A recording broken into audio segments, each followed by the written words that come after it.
सो आज problem number 64 देखने वाले हैं, लॉन्गेस्ट इंक्रीजिंग सब सीक्वेंस। ये प्रॉब्लम हमारी 300 है वैसे लीड कोड में। और क्वेश्चन सिंपल है, सब सीक्वेंस पता है कि एक सीक्वेंस दे रखा है और उसका शॉर्ट, ठीक है, मगर हमें यहाँ पे लॉन्गेस्ट इंक्रीजिंग देखनी है। साथ में कॉन्जिक्यूटिव होना ज़रूरी नहीं है, यानी ऐसा नहीं है कि ज़ीरो के बाद तीन ही आएगा या तीन के बाद एक आएगा, है ना। देखो यहाँ तीन के बाद छः आ रखा है, मगर ये इंक्रीजिंग तो नहीं है, इंक्रीजिंग वाली नीचे ढूंढनी है। देखो कैसे, कि एग्जांपल वन ध्यान से देखो, नम्स हमें ये सारा दे रखा है ना, आउटपुट फोर आ रहा है क्योंकि हमें यहाँ पे लॉन्गेस्ट इंक्रीजिंग देखनी है, मतलब बढ़ते क्रम में। तो 10 तो बहुत बड़ा है, तो यहाँ से तो शुरू करने नहीं वाले, 9 भी बड़ा है, 2 से ही शुरू करते हैं, ठीक है। तो 2 के बाद आया 5 या 3 आ गया, कुछ भी ले सकते हो क्योंकि 5 और 3 दोनों से ही 7 बड़ा है ना। दोनों को एक साथ नहीं ले सकते क्योंकि 5 बड़ा है ना 3 से, समझ में आया।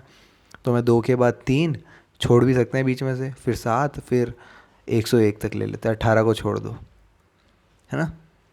या 101 को छोड़ दो, 18 को रहने दो। मतलब ऐसा है कि बढ़ते क्रम में तो कितना भी आंसर हो सकता है इसका, 2, 5, 7, 101 भी हो सकता है, 2, 3, 7, 101 कुछ भी हो सकता है, बस 4 लेंथ होगी उसकी, है ना। ये तो फिक्स है ना, लेंथ तो 4 ही होगी। अगर उससे भी बड़ी, 4 से भी ज़्यादा लेंथ दिख रही है तुम्हें, तो उसका आंसर आउटपुट 4, 5 भी हो सकता है, ठीक है। मगर वो डिपेंड करता है। एग्जाम्पल 2 तो मैं तुम्हें कॉपी में समझाऊंगा, ठीक है। तो चलो चलते हैं।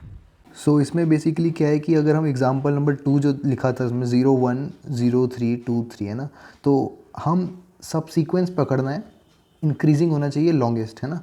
लॉन्गेस्ट होना चाहिए, बीच में कुछ और आ जाए कोई दिक्कत नहीं। जैसे मेरे को 0 मिला, 0 से बड़ा 1 है चलेगा, 1 से बड़ा तो 0 नहीं है, अगर 3 है, फिर 2 भी नहीं है ना। तो हम ऐसे ढूंढ सकते हैं कि कहाँ मिलेगा हमें।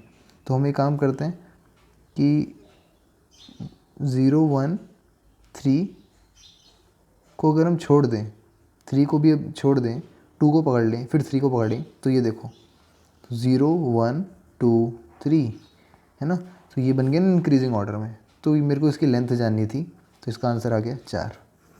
यही है क्वेश्चन। मतलब तो बीच में से छोड़ भी सकते हो, ज़रूरी नहीं है कि कॉन्जिक्यूटिव होने चाहिए, ठीक है। तो एक तरीका तो हमारा ऐसा हो सकता है कि हम जैसे इस एग्जांपल को देखो, इसका आंसर क्या आ जाएगा, 1, 2, 4 या फिर 1, 2, 3, इनमें से कोई भी। अगर इसका ये भी करेक्ट है, ये भी इंक्रीजिंग है, और 1, 2, 3 भी इंक्रीजिंग है, ठीक है। दोनों की लेंथ 3 है, तो वैसे मैक्सिमम जिसकी होती है वही लेते हैं, दोनों ही 3 है, तो आउटपुट क्या आ गया, 3 आ गया। तो इसमें देखने का तरीका क्या है कि हम ऐसे देख सकते हैं कि 1, 2, 4, 3 ब्रूट फोर्स वे में देख सकते हैं कि इसको चूज़ करने या ना करें। तो हमारे पास दो ऑप्शन है, इसको चूज़ करें या ना करें, दो ऑप्शन है, इस पर भी दो ऑप्शन है, दो ऑप्शन है, ठीक है। चूज़ करें या ना करें, कंडीशन क्या है कि क्या ये पीछे वाले से ग्रेटर है ना। तो 2 ऑफ n में काम हो रहा है, इससे बेटर हम काम कर सकते हैं, है ना। बेटर काम क्या है, we can use cache. Cache का यूज़ कर सकते हैं कि हम पता लगा के रखें कि पीछे वाला मतलब कितने ले सकता है ना। यानी LIS जो है, लॉन्गेस्ट इंक्रीजिंग सब स्ट्रिंग जो है, वो कितनी है, ठीक है। हम ग्राफ बना के कर सकते हैं, है ना, कि 1 से क्या हो रहा है, 2 से क्या हो रहा है, 3 से क्या हो रहा है, 4 से क्या हो रहा है ना। ये एक तरीका है हमारा DP, डायनेमिक प्रोग्रामिंग। ये तरीका बड़ा अच्छा लगा मेरे को। देखो कितना फैक्चुअल है।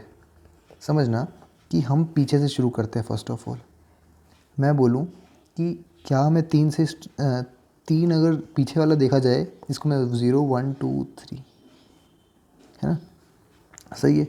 इसको देखा जाए, LIS 3 का देखा जाए, तो क्या होगा, एक ही तो है, तो एक ही रहेगा। अगर मैं 4 और 3 को कंपेयर करूँ, अब आगे LIS 4 पे आते हैं, ठीक है। मैं इंडेक्स नहीं देख रहा हूँ, बस बता रहा हूँ। 4 पे आते हैं, तो यहाँ बताओ कि इसकी कंडीशन क्या है कि if index index 2, let's say list का इंडेक्स 2 स्मॉलर देन लिस्ट का इंडेक्स 3, क्या 4 3 से छोटा है ना। तभी क्या करेंगे, maximum of LIS 4 that is उसका LIS और 1 प्लस LIS 3। ये चीज़ समझे क्यों ऐसा तब करेंगे जब मैक्स मतलब, अभी देखना जब तुम सेकंड पे आओगे तब ज़्यादा क्लियर होगा कि क्या हम इन दोनों को एक साथ कंसीडर कर सकते हैं। 4 के बाद 3 को ला सकते हैं, बिल्कुल नहीं यार, क्योंकि 4 तो बड़ा निकला ना, तो ऐसी कंडीशन तो अलाउड नहीं है।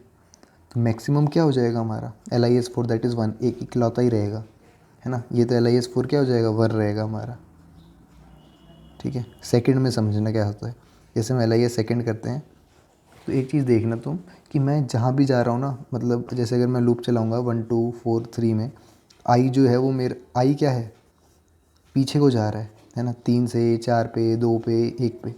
मगर जैसे मैं 2 पे आया, ठीक है, मैं तुम्हें 2 से एग्जांपल बताता हूँ, जे नाम का लूप आगे भी तो देखेगा कि LIS2 जो होगा वो या तो इकलौता ये 1 है ना, ये इससे पीछे वाला 1 + LIS4 या 1 + LIS3, ठीक है।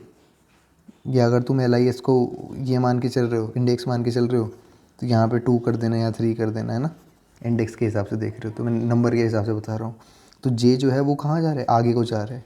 तो अब बताओ तो मेरे को LIS4 कितना है, 1 है, LIS3 कितना है, 1 है। तो बात तो एक ही सही है ना दोनों में, क्योंकि 2 तो 3 से भी छोटा है और 2 तो 4 से भी छोटा है ना।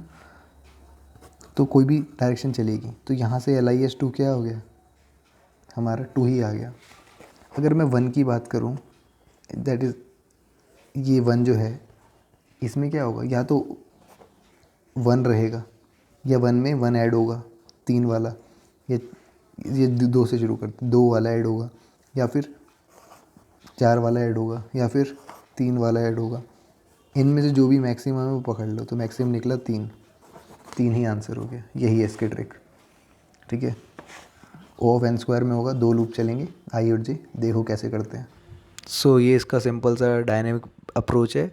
और एक चीज़ मैंने थोड़ा सा गड़बड़ कर दी समझाते टाइम, कि मैं बार बार तुम्हें नंबर दिखा रहा था। मतलब जैसे 1 2 3 4 थे ना, तो मैं 1 2 4 3 थे ना, 1 2 4 3 दिखा रहा था, मगर मेरे को इंडेक्स लेने हैं यहाँ पे, ठीक है। तो ध्यान रखना वो इंडेक्स हैं, मतलब 0 1 2 3 इंडेक्स हैं वो आएंगे LIS में। तो हमने यहाँ क्या करा, LIS एक बना दिया, लेंथ ऑफ सबस्ट्रिंग है ना, लॉन्गेस्ट इंक्रीजिंग सबस्ट्रिंग, उसमें 1 से मल्टीप्लाई कर दिया लेंथ ऑफ n से, यानी मैंने नम्स को n ले रखा है ना। तो 1 1 इनिशियली सबको मिल जाएगा। उल्टा लूप चलाया, पाइथन में ऐसे चलाते हैं। और i के लिए, j के लिए सीधा लूप चलाया, बताया था मैंने तुम्हें क्यों, है ना, कि हम कंपेयर करते रहेंगे। अगर i हमारा छोटा है j से, इसका मतलब लॉन्गेस्ट चल रहा है, यानी अब मैक्सिमम ढूंढ लेना LI में से या LIS में से +1 करके। अब जे वाला लूप चलता रहेगा तो वो आगे का भी कवर करता रहेगा, ठीक है, आगे के इंडेक्सेस को, और फाइनली रिटर्न हो जाएगा मैक्सिमम। इसको सबमिट कर दिया, रन कर दिया, सब ओके आ रहा है, ठीक है। होप तुम्हें समझ में आया हो, और इसका डिस्क्रिप्शन में लिंक मिल जाएगा सॉल्यूशन का। बस यही था, मिलते हैं अगली वीडियो में।